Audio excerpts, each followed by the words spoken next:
की मज पाहता उर्मिनो हे अनारिसे गमत आहे, तो ग्रासिला महामोहे काळ सर्पे।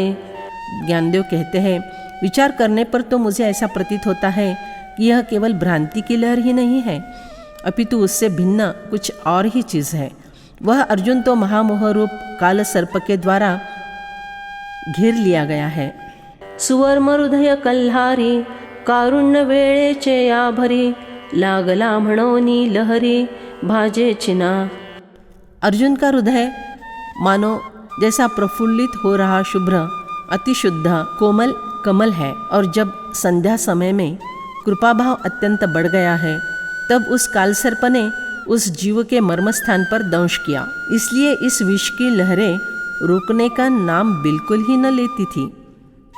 स्थल, समय और दंश करने वाला ये तीनों विपरीत, विष अर्थात विचारों की गड़बड़ी, अर्जुन की कर्मत्याग करने की भाषा। हे जाणोनी जैसिया प्रौढी, जो दृष्टी सवे विषफेडी, तो धावे या हरिगारुडी पातला के। अर्जुन की यह दशा देखकर जो भक्त की आवाज़ सुनते ही दौड़ते हुए आते हैं, जो आत्मविश्वास से केवल देखने मात्र से ही विष उतार सकते हैं, वे श्री कृष्ण रूपी मांत्रिक वहाँ हाजिर हो गए। तैसे या पांडुकुमरा व्याकुळा, मिरवत असे कृष्ण जवळा, जो कृपावसे अवलीळा रक्षैल आता। इस प्रकार व्याकुल हुए अर्जुन के पास ही भगवान श्री कृष्ण विराजमान थे, और वे अब निर्धार से कृपावश होकर सहज लीला से उसकी रक्षा करेंगे। म्हणोनी गातो पार्थो, मोह फणिग्रसितु, म्या मणितला संकेतु जाणोनिया। हरिरूपी सपेरा वहाँ उपस्थित है, यह संकेत ध्यान में लेकर मैंने ऐसा कहा कि अर्जुन को मोहरूपी सर्प ने दंश किया है। मग देखा तेथ फाल्गुनु, घेतला भ्रांती कवळुनु, जैसा घन पटली भानु आच्छादिजे। और देखो, वह अर्जुन वैसे ही भ्रांति से ग्रस्त किया गया, जैसे मेघरूपी पटल से सूर्य ढक दिया जाता है। तिया परी धनुर्धरू, जाला से दुःखे निर्भरू, जैसा ग्रीष्मकाळी गिरिवरू वणवला के। अर्जुन दुख से वैसे ही व्याप्त हो गया, जैसे ग्रीष्म काल में कोई पहाड़ आग से लपेट लिया जाता है। म्हणोनी सहजे सुनीळू, येरू कृपामृते सजलू, तो वळला से गोपाळू महामेघो। इसीलिए श्री गोपाल रूपी महामेघ, जो स्वभावतः श्याम है और कारुण्य रूपी सुधा जल से लबालब भरा है, वे बड़े वेग से वहाँ आ पहुँचे हैं। तेथ सुदर्शनाची दीप्ती, ते विद्युत जैसी झळकती, गंभीर वाचा ते आईती गर्जनेची। भगवान श्री कृष्ण के सुदर्शन चक्र का तेज वही मानो उस महामेघ की दमकने वाली बिजली, और उनकी गंभीर वाणी ही उस मेघ की गड़गड़ाहट का विस्तार है। आता तो उदारू कैसा वर्षैल, जेणे अर्जुना चलू निवैल, मग नवी विरूढी फुटेल उन्मेषाची। अब वह श्री कृष्ण रूपी उदार मेघ किस तरह बरसेगा, जिस सृष्टि से अर्जुन रूपी पहाड़ शांत होगा, और फिर वहाँ विवेक रूपी नए अंकुर निकल आएंगे।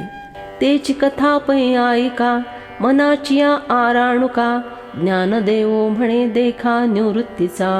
देखो, वही कथा मन की समाधान वृत्ति से सुने, ऐसा मैं ज्ञानदेव श्री निवृत्तिनाथ जी का शिष्य आपसे कहता हूँ। संजय उवाच एवमुक्त्वा ऋषिकेशं गुडाकेशः परन्तप, न योत्स्यैति गोविंद मुक्त्वा तूष्णीं बभूवः। संजय बोले, हे शत्रुतापन धृतराष्ट्र, ऐसा कहकर निद्रा को जीतने वाले अर्जुन अंतर्यामी भगवान गोविंद से मैं युद्ध नहीं करूँगा ऐसा साफ साफ कहकर चुप हो गए। ऐसे संजयो असे सांगतू, म्हणे राया पुनरपि पार्थो, देवेसी शोका कुलितु काई बोले। यह बात संजय बता रहे हैं। वे कहते हैं, हे राजा, वह अर्जुन फिर शोकग्रस्त होकर देव के साथ क्या बातें कर रहा है। आई के सखे दू बोले कृष्णा ते, आता न आळवावे तुम्ही माते, मी सर्वथा न जूझे येथे भरवसेनी। सुने, वह कुछ उद्विग्न होकर भगवान से कहता है, अब आप मुझे बार बार कुछ न कहे, क्योंकि मैं यहाँ कुछ भी हुआ तो भी निश्चित ही युद्ध नहीं करूँगा। ऐसे एकी हेला बोलिला, मग मौन धरूनी ठेला, तेथ देवो विस्मो पातला, देखो निते आते। इतनी बात एक साथ झट से उसने कह दी और फिर चुप होकर बैठ गया। तब उसे इस अवस्था में देखकर देव आश्चर्य से चकित हो गए। तमुवाच ऋषिकेश प्रहसन्निव भारत, सेनयोरुभयोर्मध्ये विषीदन्तमिदं वचः। हे भरत वंशोद्भव धृतराष्ट्र, दोनों सेनाओं के मध्य भाग में विषाद करते हुए उस अर्जुन के प्रति हंसते हुए से भगवान ऋषिकेश यह आगे कहे जाने वाले वचन बोले। श्री कृष्ण के हंसने में एक, मोह निरसन संबंधी आत्मविश्वास, 2, कारुण्य भाव, 3, सख्य प्रीति का विनोद, ये 3 भाव हैं। मग आपुले या चित्ती म्हणे, एथ आदरिले काई येणे, अर्जुनो सर्वथा काही नेणे काई किसे। फिर देव मन ही मन कहने लगे, इस अवसर पर अर्जुन ने यह क्या स्वीकार कर लिया है, इसे कुछ भी समझ में नहीं आता, क्या किया जाए। हा उमजे आता कवणी परी, कैसे निपाधीरू स्वीकरी, जैसा ग्राहा ते पाचा खरी, अनुमानी का। अब इसे किस तरह समझ आएगी, कौन से उपाय से यह दृढ़ धैर्य धारण करेगा। भगवान श्री कृष्ण इसका विचार करने लगे। जिस प्रकार कोई पंचाक्षरी मंत्रवेत्ता भूत बाधा के उपचार का विचार करता है। असाध्य देखो निव्याधी, अमृता सम औषधी, वैद्य सूची निरवधि निर्वाणीची। असाध्य रोग की परीक्षा कर लेने पर वैद्य जिस प्रकार बिना विलंब के आखिर की अमृत तुल्य भरोसे से असर करने वाली औषधि की योजना करता है, तैसे विचारी अनंतु, तेया दोन्ही सैन्या आतु, तिया परी पार्थो भ्रांति सांडी। ठीक वैसे ही उन दोनों सेनाओं के बीच खड़े हुए भगवान श्री कृष्ण उस उपाय का विचार करने लगे जिससे अर्जुन इस मोह का त्याग कर दे। दोनों सेनाओं में भगवान को कोई प्रिय अप्रिय नहीं है। किसी भी पक्ष के लिए वे लड़ने वाले, शस्त्र हाथ में उठाने वाले नहीं हैं। फिर भी जो जिस तरह भजन करता है उसका वैसा फल वे देते हैं। समस्त प्रजाजन के कल्याण के खातिर वे निरपेक्ष होकर भी पांडवों के पक्षपाती है, ऐसा विनोबाजी कहते हैं। ते कारण मनी धरिले, मग सरोषे बोलो आदरिले, जैसे मातेचे आकोपी थोकले स्नेह आथी। उस उद्देश्य को भगवान ने मन में ठान लिया। फिर जिस प्रकार माता के क्रोध में प्रेम ही भरा हुआ होता है, उसी प्रकार भगवान ने कुछ क्रोधित होकर कहना शुरू किया। का औषधाचे या कडवटपणी, जैसी अमृताची पुरवणी, ते आहाच दिसे परिगुणी प्रगट होये। अथवा दवा की कड़वाहट में अमृत का परिणाम रहता है, जो ऊपर से दिखाई नहीं देता परंतु परिणाम के रूप में प्रकट होता है। तैसी वरी पाहाता उदासे, अंतरी तरी सुरसे, तिये वाक्य ऋषिकेशे बोलो आदरिली। ठीक वैसे ही भगवान ने भी ऐसे वचन बोलना आरंभ किया जो ऊपर से देखने में तो कठोर परंतु अंदर से सरस मधुर थे। श्री भगवान उवाच, अशोचानन्वशोचस्त्वं प्रज्ञावादांश्च भाषसे, गतासून गतासूंश्च नानुशोचन्ति पंडिताः।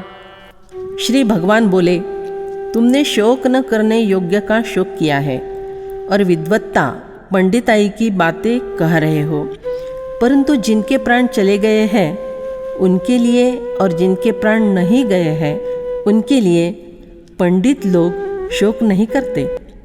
मग अर्जुना ते म्हणितले, आम्ही आजी नवल देखिले, जे हेतु आयेथ आदरिले माझारीची।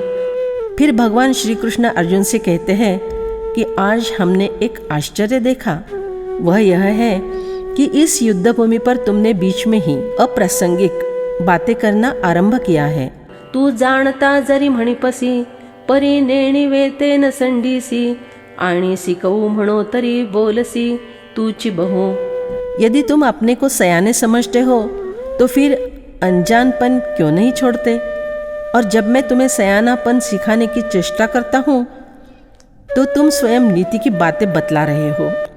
जात्यंधा लागे पिसे मग ते सैरा धावे जैसे तुझे सिंहाणे पण तैसे दिसत असे। पहले तो जन्म से अंधा हो और फिर तिस पर से पागल हो जाए तो वह मनुष्य जिस प्रकार किसी भी दिशा में दौड़ने लगता है, बस ठीक उसी प्रकार तुम्हारा सयानापन जान पड़ता है। तू आपण पे तरी नेणसी परी कौरवा शोचू पाहासी हा बहुत विस्मयो आम्हासी पुडत पुडती। तुम अपने आप को तो कुछ जानते नहीं, परंतु कौरवों के लिए शोक करना चाहते हो। इस बात का मुझे बार बार बहुत आश्चर्य लग रहा है। तरी सांग मज अर्जुना तुझ पासवनी स्थिती त्रिभुवना हे अनादि सिद्धा विश्वरचना ते लटिके काई। तब हे अर्जुन, तुम मुझे यह बताओ कि क्या त्रिभुवन का अस्तित्व तुम्हारे कारण है? इस सृष्टि की रचना स्वयं सिद्ध है, यह बात क्या मिथ्या है? एत समर्थू एकु आथी ते पासवनी भूते होती तरी हे वायाची काई बोलती जगा माझे। यहाँ इस विश्व में एक ही सर्वसमर्थ ऐसा ईश्वर है तथा उसी से जीव मात्र की उत्पत्ति होती है, ऐसा लोग जो कहते हैं तो क्या वह कहना व्यर्थ है? सांप्रते ऐसे झाले जे हे जन्म तुवा सृजले आणि नाशू पावे नाशिले तुझे निकाई। इस समय क्या सचमुच ऐसा हो गया है कि जो उत्पन्न हुआ दिखता है उसकी उत्पत्ति तुमने की है और तुमने संहार किया तो ही यह सारा नष्ट होगा? तू भ्रमलेपणे अहंकृती या घातून धरीसी चित्ती तरी सांगे काई होती चिरंतन हे। तुम भ्रमित होने से अपनी ओर कर्तृत्व अहंकार लेकर इनका वध करने का विचार यदि सच में मन में नहीं लाते तो फिर मुझे बताओ कि ये लोग क्या चिरंजीवी हो जाएंगे? तू एक वधिता आणि लोक हा मरता ऐसी भ्रांती झणे चित्ता ये वो देसी। तुम अकेले मारने वाले और ये सब लोग मरने वाले हैं, ऐसी भ्रामक कल्पना मन में मत आने दो। अनादि सिद्ध आगवे हे होत जात स्वभावे तरी तू आकाशोचावे सांगे मज। यह संसार तो अनादि सिद्ध अर्थात अनादिकाल से इसी तरह चला आ रहा है। यह विश्व अपनी प्रकृति धर्म के अनुसार उत्पन्न होता है और नष्ट होता है। फिर तुम मुझे यह बतलाओ कि तुम इसके लिए शोक क्यों करते हो?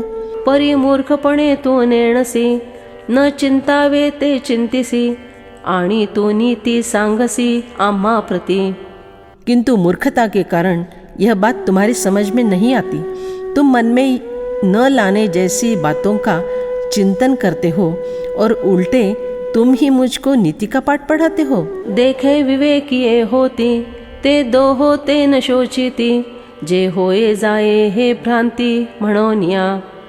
देखो, जो लोग विवेकी होते हैं वे जन्म और मृत्यु दोनों के लिए शोक नहीं करते, क्योंकि वे जानते हैं कि सृष्टि की उत्पत्ति और विलय केवल एक भास है। न त्वेवाहं जातु नासन् न त्वन्ने मे जनाधिपाः न चैव न भविष्यामः सर्वे वयमतः परम्। किसी काल में मैं नहीं था और तू नहीं था तथा ये राजा लोग नहीं थे, यह बात भी नहीं है। और इसके बाद भविष्य में मैं, तू और राजा लोग हम सभी नहीं रहेंगे, यह बात भी नहीं है। तीनों पुरुष तीनों ही काल में विद्यमान है। अर्जुना सांगेन आईक एत आम्ही तुम्ही देख आणि हे भूपती अशेख आदि करोनी। हे अर्जुन, बताता हूँ, सुनो और समझ लो कि यहाँ जो तुम, मैं और सभी राजा लोग आदि उपस्थित हुए हैं। नित्यता ऐसेची असौनी का निश्चित क्षया जाऊनी, ये भ्रांती वेगळी करूनी, दोन्ही नाही।